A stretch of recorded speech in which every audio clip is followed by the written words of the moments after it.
Assalamualaikum warahmatullahi wabarakatuh. Alhamdulillahi nahmaduhu wa nasta'inuhu wa nastaghfiruh wa na'udzu billahi min syururi anfusina wa min sayyiati a'malina. May yahdihillahu fala mudilla lahu wa man yudlil fala hadiya lahu. Wa asyhadu an la ilaha illallah wahdahu la syarika lahu. Wa asyhadu anna sayyidana Muhammadan abduhu wa rasuluh. Allahumma salli wa sallim ala habibina sayyidina Muhammad wa ala alihi wa ashabihi wa tabi'ina lahum bi ihsanin ila yaumiddin. Allahumma ya rabbana a'inna ala tibai sunnati habibika sayyidina Muhammad. Nas'aluka mahabbatah wa nas'aluka ya rabbana husnal muamalati bihi. Warzuqna ya rabbana taubata qabla al-maut wa syahadata 'inda al-maut wal jannata ba'da al-maut. Amma ba'd. Yang sangat kami cintai, kami muliakan para perindu ridha Allah, para pecinta baginda Nabi Muhammad sallallahu alaihi wasallam. Alhamdulillah, saat ini kita bisa melanjutkan belajar kita agar kita semakin kenal dengan baginda Nabi dengan baca syama'il beliau dengan kitab Asy-Syama'il Al-Muhammadiyahnya Imam At-Tirmidzi. Kita sudah sampai kepada babu ma jaa'a fi naumi Rasulillah, bab tentang yang riwayat yang datang tentang tidurnya baginda Nabi Muhammad sallallahu alaihi wasallam.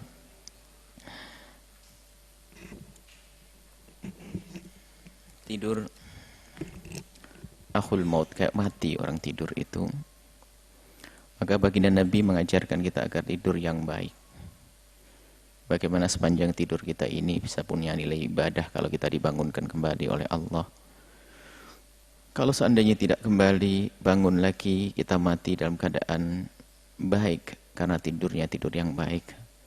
Tidur dengan zikir, tidur dengan memohon kepada Allah, tidur dengan ingat kepada Allah Subhanahu wa taala. Jadi yang dibahas bukan sekedar bagaimana cara tidur Nabi, akan tapi di situ ada apa yang dibaca oleh Nabi sallallahu alaihi wasallam dalam tidur. Baik, haddatsana Muhammad ibn al-Muthanna, haddatsana Abdurrahman bin Mahdi, qala haddatsana Israil an Abi Ishaq an Abdullah ibn Zaid anil Bara bin Azib, dari Bara bin Azib.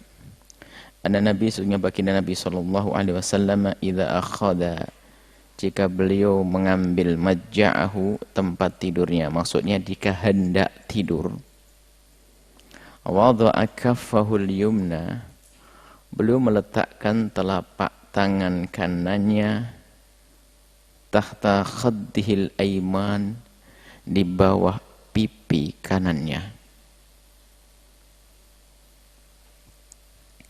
Wa qala, dan kemudian beliau membaca doa, Rabbi ya Allah, qini, jauhkan aku, adzabak, dari siksamu ya Allah, yauma tab'atsu, di hari aku bangkitkan, ibadaka, hamba-hambamu. Ini di antara doa yang dibaca Nabi. Jadi kesunahan adalah meletakkan pipi beliau di telapak tangan kanan beliau. Haddatsana Muhammad ibn al-Muthanna, haddatsana Abdurrahman qala haddatsana Israil an Abi Ishaq an Abi Ubaidah an Abdullah mithlahu qala yauma tajma'u ibadak, bukan yauma tab'atsu ibadak, yauma tajma'u ibadak riwayatnya. Jadi ada beberapa doa riwayat dari Nabi di saat beliau tidur membaca ini. Allahumma qini adzabaka yauma tab'atsu ibadak, atau Allahumma qini adzabaka yauma tajma'u ibadak. Ini di antara doa yang dibaca oleh Nabi di saat tidur. Hubungannya adalah dengan nanti. Karena orang tidur bisa saja dia berpisah dari dunia. Karena tidur sendiri sudah orang tidak ada di dunia. Seperti tidak ada di dunia, dia tidak ingat apa-apa. Digunjing tidak dengar, diambil barangnya juga tidak tahu. Namanya tidur. Akhul maut, seperti orang mati. Maka bisa diambil faedah di sini adalah disunnahkan kita tidur. Tidur adalah sunnah. Kita berbaring ke arah kanan. Kemudian disunahkan lagi ke arah kanan sini kalau bisa. Kalau ternyata ada yang tidak sehat, maka dia dibalik. Kalau kita ada riwayat yang lain adalah sunnahnya menghadap ke kiblat seperti hayahnya, seperti posisi mayat di liang lahat. Mayat di liang lahat menghadap ke kiblat dengan dadanya. Dan sebaik-baik cara tidurnya manusia hidup adalah seperti tidurnya orang meninggal agar dia ingat kematian. Hanya bedanya, kalau orang hidup meletakkan tangannya di pipinya. Jika ternyata menghadap ke kiblat dengan miring ke sebelah kanannya tidak bisa, dibalik, miring ke sebelah kiri, menghadapnya ke kiblat. Seperti itu. Kiblat penting sekali dalam hal ini, akan tapi itu namanya sunnah. Tentunya sebisa mungkin kita melakukan itu semuanya. Kemudian baca doa Allahumma qini adzabaka yauma tab'atsu ibadak. Ada nanti doa yang selama ini familiar di anak-anak TK dan kita juga hafal. Bismika Allahumma, bismika ahya, bismika hamut. Itu doa dari Nabi juga. Cuman ada doa Nabi banyak. Bismika rabbi wa dha'tu jambi wa bika arfa'uhu. In amsakta nafsi farhamha wa in arsaltaha fahfadha bima tahfadu ibadaka sholihin. Allahumma qini adzabaka yauma tab'atsu ibadak. Ada tambahnya as-sholihin. Ini doa-doa yang diajarkan Nabi SAW. Bismika Allahumma ahya bismika amut. Baik, ini adalah doa yang diajarkan Nabi. Itu sunnah, sebisa mungkin kita seperti itu. Kalau bisa semuanya, kalau tidak bisa ambil salah satu, yang enak mana. Kalau tidak bisa mengambil, menghadap ke kiblat, paling tidak kita bisa meletakkan telapak kanan kita di pipi kita. Itu termasuk sunnah. Kalau dalam sholat, kalau dalam tidur ada misalnya 4 sunnah, ambil 4 kalau bisa. Kalau tidak bisa 3, kalau 3, 2, kalau tidak 2, 1. Paling tidak jangan sampai kita tidur tanpa sunnah Nabi. Sudah bingung tidurnya, saya tidurnya nggak karu-karuan. Mungkin ada fisiknya yang tidak sehat dan sebagainya. Tidur sana tidak enak, paling tidak jangan lupa sunnah yang satu yang tertinggal apa itu? Doa. Nah, doanya. Jangan sampai enggak doa, doa sudah enggak, ngadep kiblat enggak, meletakkan pipi di kanan enggak. Tidurnya siapa? Kambing. Kambing tidurnya enggak mikir kan, enggak pikir doa, enggak pikir ngadep kiblat, enggak pikir itu. Kita perlu seperti itu. Dan nanti ada kesunahan juga dengan membawa air wudhu, mengambil air wudhu. Baik, ada tambahannya ya enggak? حدثنا محمود بن غيلان قال حدثنا عبد الرزاق قال حدثنا سفيان عن عبد الملك عن ابن عمير عن ربعي بن حراس عن خذيفة قال dari Sayyidina Khuzaifah qala beliau berkata kana an-nabiy ada baginda Nabi sallallahu alaihi wasallam itu idza awa jika beliau kembali ila firashihi ke tempat tidurnya, maksudnya jika Nabi hendak tidur, qala beliau membaca Allahumma ya Allah bismika dengan namamu ya Allah amutu aku mati wa ahya dan hidup. Sebetulnya doa ini bukan sekedar kita baca, tapi harus kita renungi dong. Karena yang namanya tidur tuh ya sudah mirip kematian. Tinggal dibangunkan atau tidak oleh Allah. Kalau tidak dibangunkan ya terus berarti mati. Itu maka sangat tepat membaca doa bismika rabbi, bismika Allahumma. Allahumma bismika ahya wa bismika amut. Agar sadar bahasanya mati hidup Allah yang punya. Orang yang segar bugar bisa saja mati. Tapi orang yang sakit pun belum tentu mati. Apalagi sekarang aku akan pejam mataku dan aku akan istirahat. Aku tidak bisa berbuat. Aku seperti orang mati. Maka menyerahkan kepada Allah bismika dengan namamu lah ya Allah. Aku hidup dan aku mati. Maksudnya nyerahkan ya Allah. Denganmu aku hidup, denganmu aku mati. Nah ini.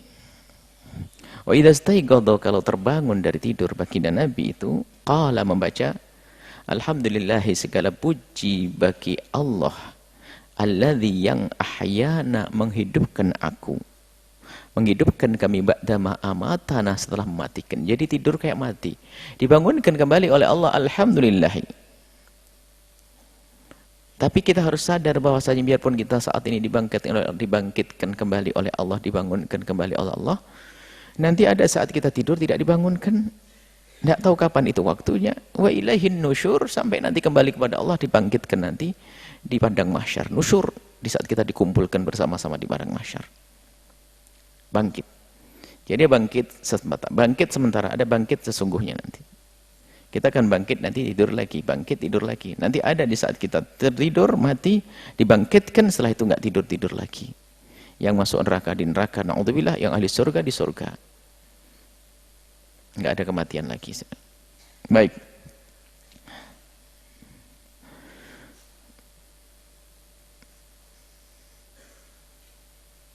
Ada banyak doa yang sebetulnya itu mengingatkan kita.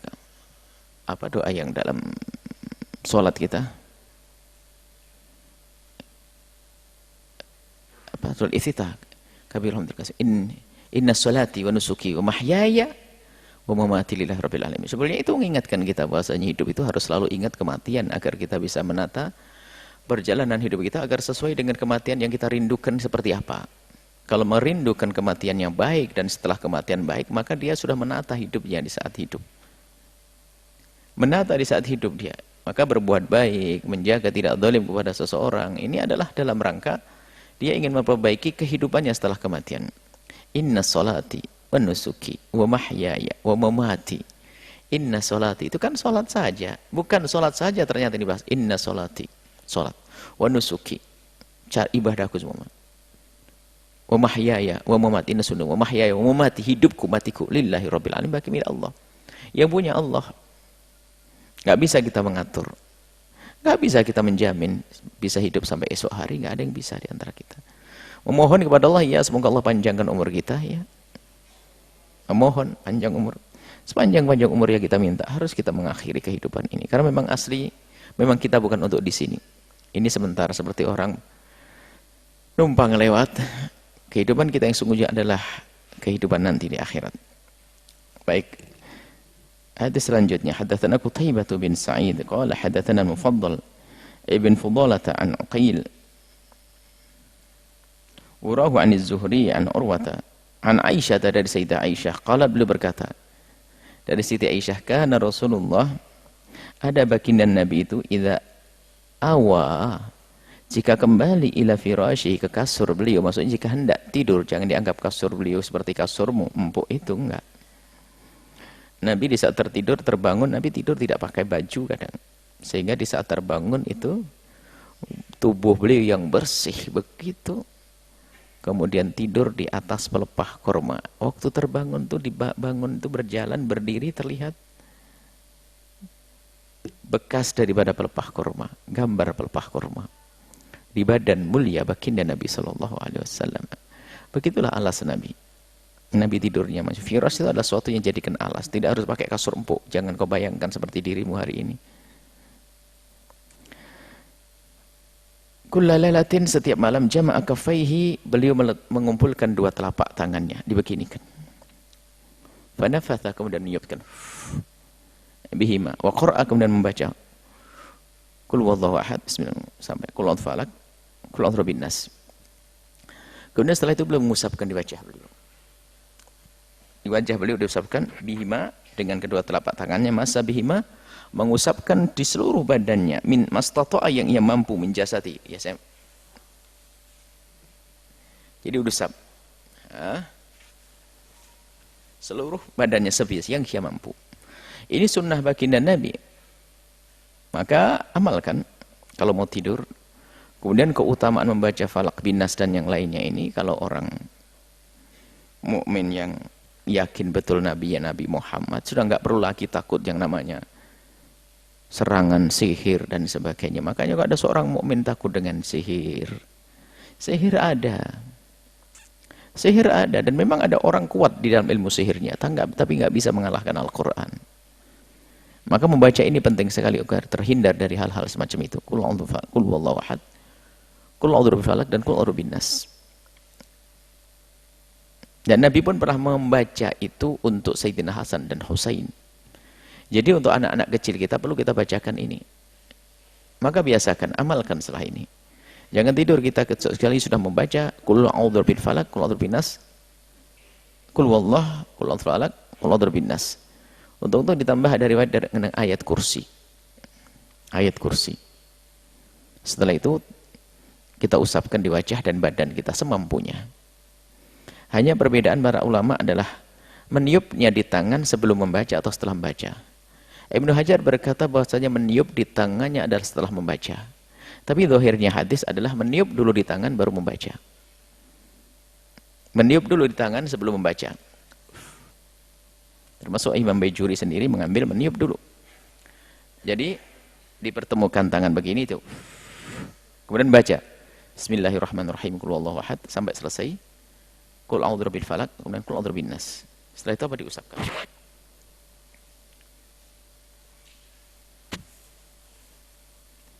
Sunnah. Dan setelah itu jangan takut dengan apapun. Karena kita sudah menyerahkan kepada Allah dan dibebaskan dari gangguan. Sari hasidin idza hasad. Naffatsati fil uqad, sihir. Naffatsati fil uqad, perempuan-perempuan yang membuat ikatan-ikatan buhul atau ikatan untuk mensihir orang. Nah, ini enggak khawatir lagi kita dengan itu. Meniupnya ada kalau Ibnu Hajar mengatakan bahwasanya niupnya adalah setelah membaca Bismillah qul huwallahu ahad baru ditiupkan. Tapi yang lain ulama mengatakan tidak, tiup dulu. Kenapa kok ditiup dulu? Nah, ada hikmahnya. Ditiup dulu sebelum membaca ini adalah untuk berbeda dengan gayanya dukun katanya. Kalau dukun setelah komat kamit baru begitu. Cuman enggak sebetulnya. Enggak ada istilah dukun, enggak masuk wilayah dukun di sini karena sudah ini urusan Nabi Muhammad, enggak ada wilayah dukun. Tapi memang zahirnya hadis adalah jama'a kaffaihi, mengumpulkan dua telapak beliau, kemudian nafatha, kemudian beliau meniup. Meniup itu dengan nafatha itu meludah yang tak berludah gitu. Kalau nafatha meniup. Nah, ya. Meniup saja, meniup. Nanti bisa juga ada riwayat adalah seperti itu. Seperti meludah tapi tidak keluar ludah. Nafatha. Ditiupkan kemudian ayo kita amalkan yang demikian menjelang tidur. Jangan buru-buru tidur saja. Kemudian tidurnya membaca doa Bismika Allahumma Bismika Rabbi wada'tu jambi. Atau tadi Allahumma kini adzabaka yaumah tab'athu ibadak atau yaumah tasma'u ibadak. Bismika Allahumma Bismika Allahumma amud Bismika amud Bismika Allahumma ahya Bismika Allahumma Bismika ahya Bismika amud. Ini setiap malam Nabi membaca Allah. Setiap malam Nabi. Padahal Nabi siapa? Nabi yang pasti dijaga oleh Allah. Yabda bihima ra'sahu wa wajhahu. Nabi memulai daripada kepala dan wajahnya.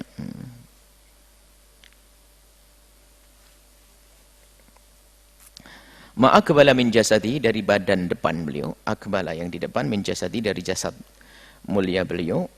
Yasna' dzalika 3 marratin, beliau melakukan 3 kali. Allah. Agar ingat Allah dengan zikir-zikir.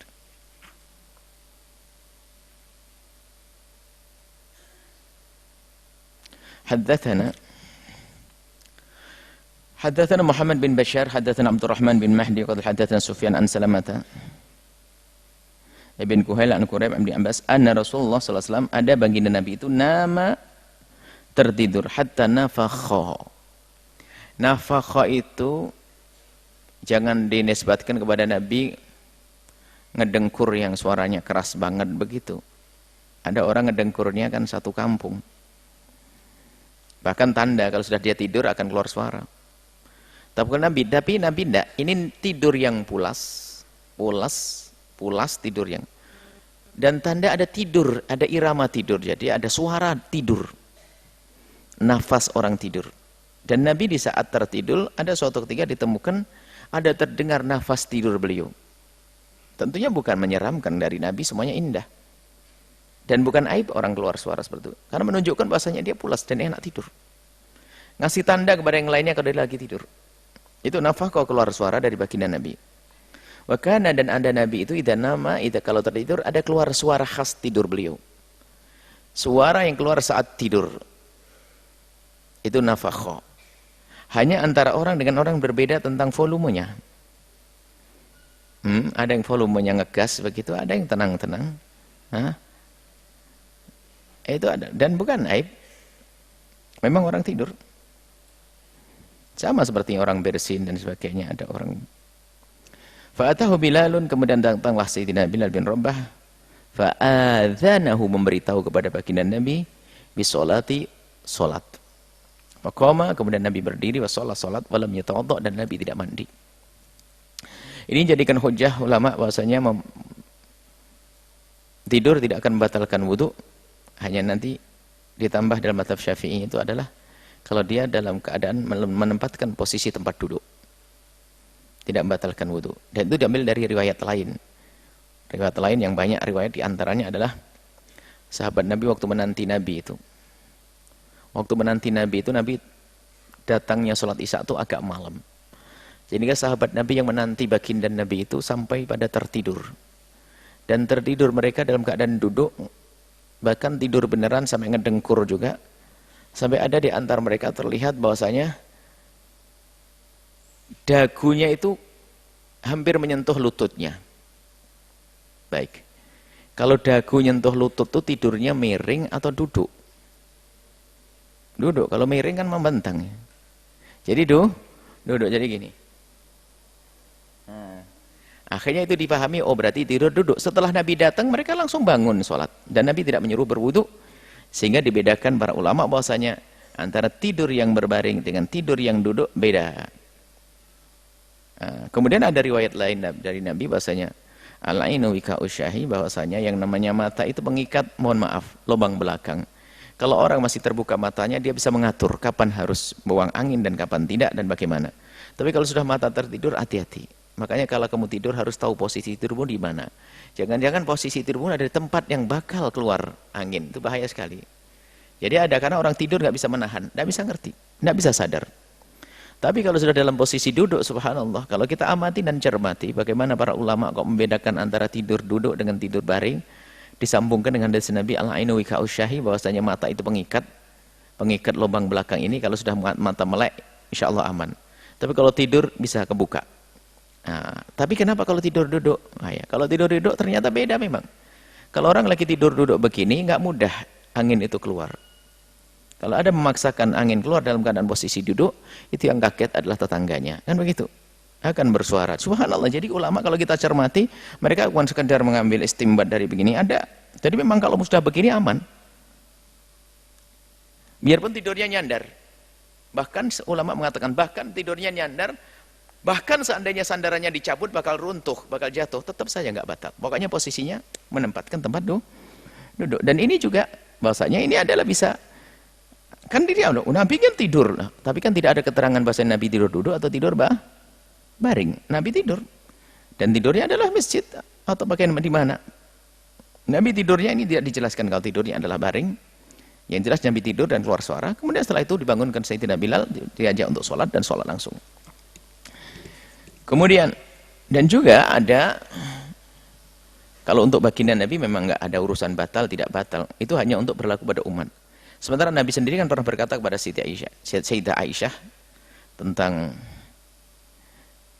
tanamu ainaya wa la yanamu qalbi. Kalau mataku sih tidur ya Aisyah, tapi kalau hatiku tidak tidur. Nabi itu al-anbiya ya inna, Nabi pernah mengatakan juga di saat ditanya tentang tidur, beliau mengatakan inna nahnu, yakni nahnu inna ma'syarul anbiya, kami itu para nabi, tanamu a'yununa, mata kita itu tidur, wala tanamu qulubuna, dan hati tidak tidur.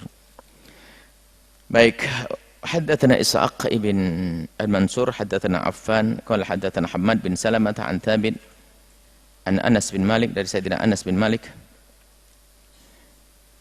anna Rasulullah, sesungguhnya baginda Nabi SAW itu kana ada, idza awa ila firashihi, jika beliau kembali ke tempat tidur beliau, qala, beliau mengucapkan alhamdulillahilladzi, segala puji bagi Allah zat yang at'amana, memberi makan kepada kami, wasaqona, memberi minum kepada kami, wa kafana, dan telah mencukupi kami, wa awana, memberikan tempat untuk tidur kami, tempat berlindung, bernaung. Awana tempat bernaung, awana kami bernaung.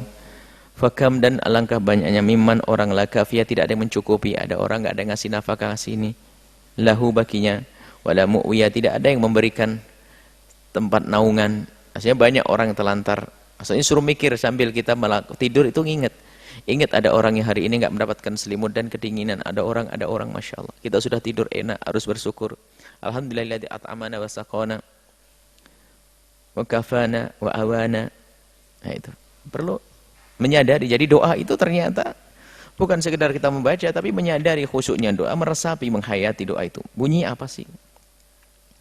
Haddatsana Al-Husain, dari Sayyidina Al-Husain bin Muhammad Al-Jariri, qala haddatsana Sulaiman bin Harb, dari Sulaiman bin Harb, qala haddatsana Hammad bin Salamah an Humaidih an Bakr bin Abdullah Al-Muzani an Abdullah bin Rabah an Abi Qatadah, dari Abu Qatadah, anna Nabi, sesungguhnya baginda Nabi sallallahu alaihi wasallam, kana ada idza arrasa bilailin, jika beliau datang pulang di malam hari. Pulang, arrasa itu pulang untuk tidur di malam hari. Bilailin ittaja'a, beliau berbaring ala syikhil aiman. Waktu tadi kan hanya meletakkan tangan fi khaddihil aiman, tapi tidak ada keterangan tentang miring ke kiri atau miring ke kanan. Tapi kan bisa dipahami kalau sudah meletakkan pipi di telapak kanan, miringnya pasti ke kanan. Masa tidurnya balik begini, pipinya taruh begini. Nah, ini ternyata sesuai dengan hadis ini. Beliau miringnya syikhil aiman, ke arah samping kanan. Wa idza arrasa, kalau beliau datang kubaila subuh, sebelum subuh. Kadang-kadang Nabi itu datang kemalaman. Ya, mungkin dalam urusan perang, dakwah dan sama. Ustadz-ustadz zaman sekarang juga begitu, kadang kemalaman pulangnya. Jam 3 baru pulang, jamnya. Ya, itu. Istrinya harus sabar. Nah, jadi istrinya ustadz sabar pulang jam. Nah, Nabi kubaila subuh, kalau datang sebelum subuh, nasaba dhira'ahu, Nabi menegakkan tangan beliau, wa wada'a ra'sahu ala kaffihi, dan meletakkan ra'sahu, kepala mulia beliau, di telapak tangan beliau. Maknanya apa? Istirahat, tapi agar tidak lelap. Karena subuh penting. Itu Nabi yang sudah dijamin surga, masih waspada. Jadi kalau tidur Nabi begini.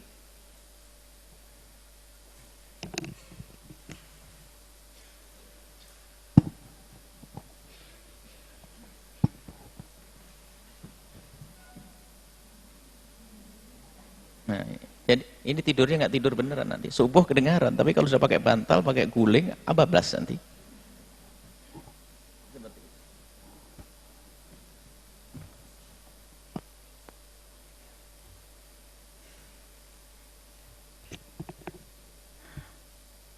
Kemudian ini adalah masalah tidur bagi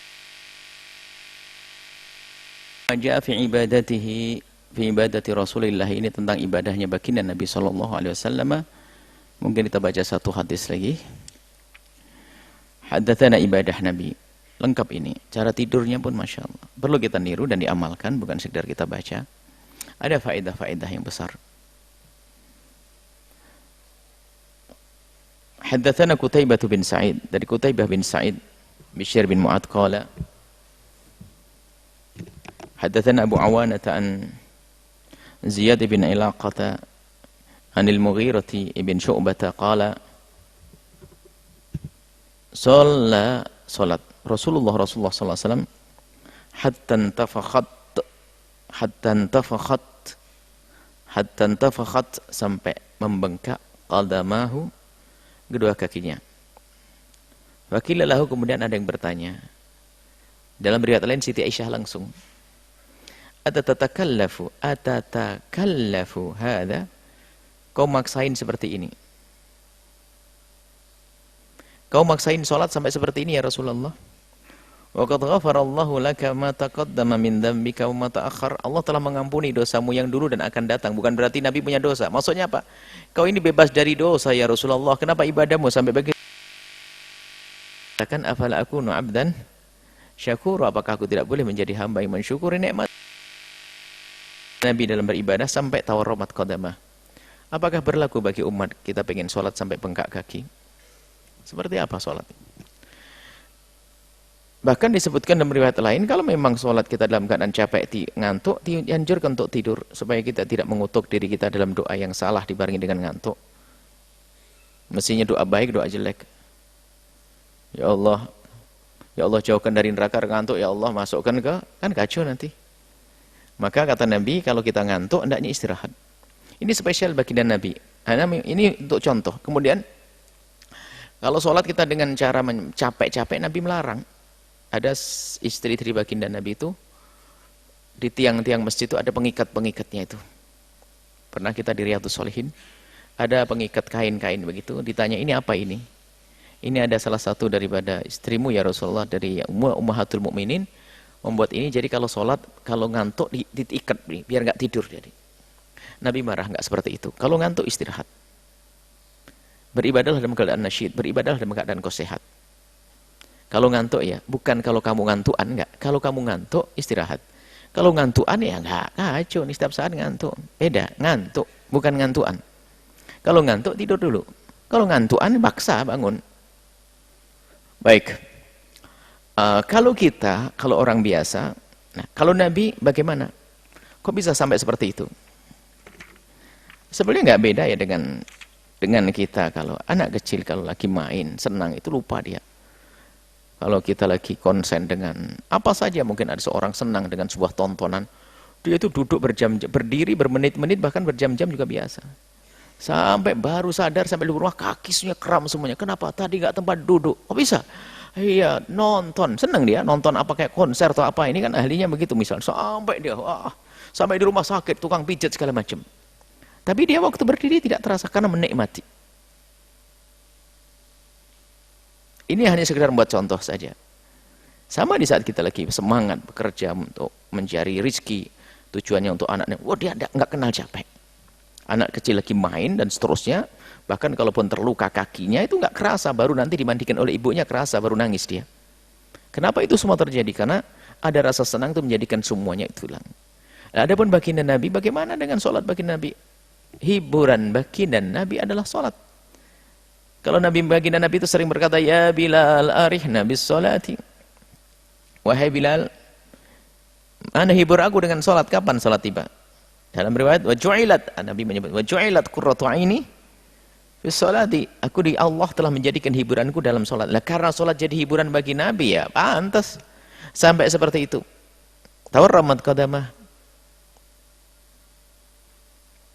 Tapi untuk orang selain Nabi Muhammad, ketahuilah Nabi juga menyebutkan khudu minal a'mali ma tutiqunah.